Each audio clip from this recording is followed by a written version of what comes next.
I'm Jennifer Angel. This is my monthly overview, Scorpio, for the month of July. So, right in your sign, let's start with that. Saturn, it's been there for some time. It's going to be there till right through to the end of this year. Saturn, of course, is a planet of stability, reality. It's also the planet of limitation and hard work, so it does get a little bit of a bad rap. I like it because it's my ruling planet. I'm a Capricorn, so I've had to learn to love it.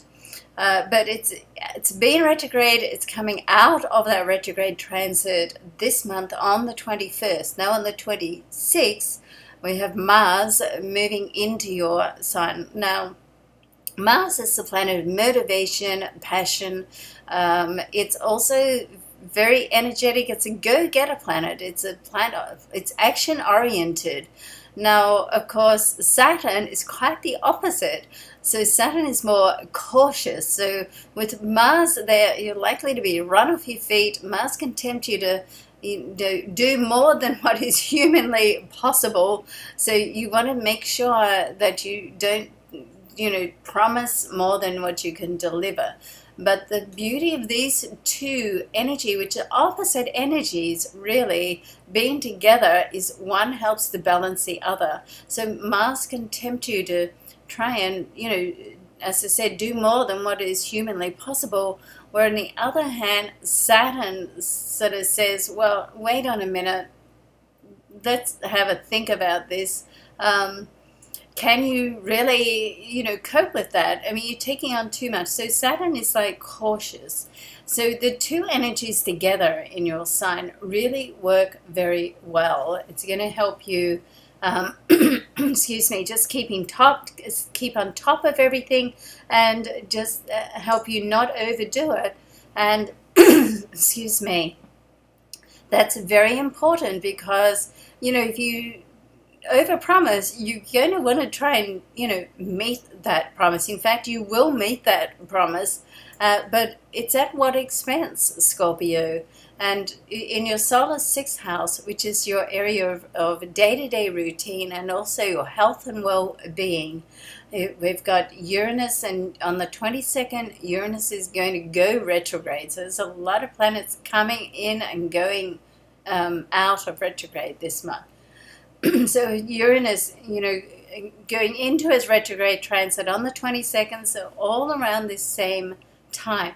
That can be a little bit disruptive, and you're going to do your damnedest, the hardest to meet your deadlines, even if you get no sleep and your health suffers. And so that's what we don't want to do. So that's what Saturn helps you just keep everything in balance and be more realistic about, about life. So if you feel that there's opposing sort of conflicts going on about what you want to do, what you feel you should do, then I hope that helps to explain it, and it gives you an idea of how to handle that. And, try not to force an issue. If there's a conflict that's saying, hold on, step back, think about this, then take note of that.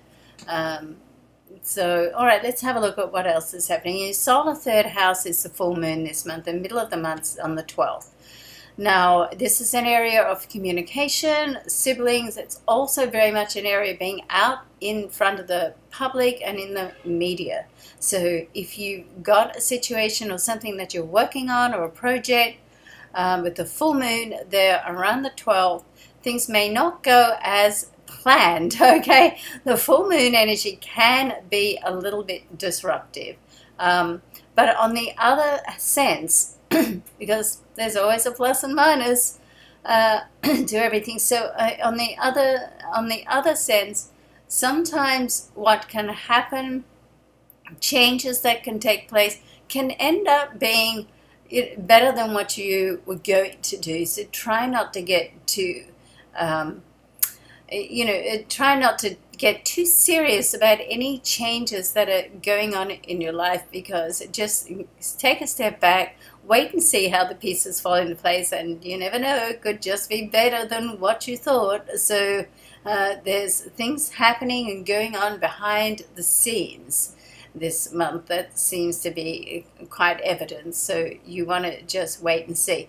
Now, the big thing that's happening for you, Scorpio, is Jupiter is on the move, and it's going to move into your solar 10th house. This is all to do with your career, your business, the difference that you make in the world through your business. Now, Jupiter is the planet of abundance and expansion. It's known as the lucky planet. It's also the vibration of knowledge and growth in that area. So, and there's a new moon also in this area in the 26th. So this is a whole new start for your career and your work. Certainly the new moon is a new start, yet alone having lucky planet Jupiter in there. So you want to think carefully, certainly for the first 2 weeks of the month, about what you want to achieve over this next 12-month period.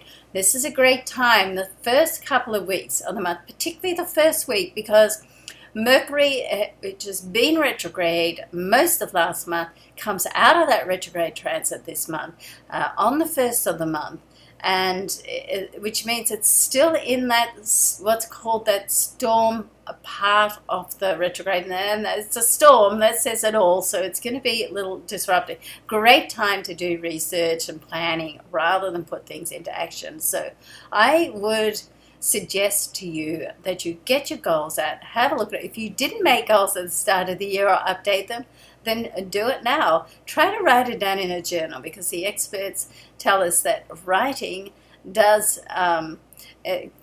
just open up further or more neural pathways. So when you write in a journal, I always like to write my goals in the journal, then I'll often formalize them on the computer. But to start with, to get that creative inspiration flowing, sit quietly, do a meditation, or just, try to get some solitude where you can clear your mind of all the clutter and stuff that goes on, and start getting your goals down. So this is a really, really important and potentially very successful year for you around your career and business. So you want to make the most of it.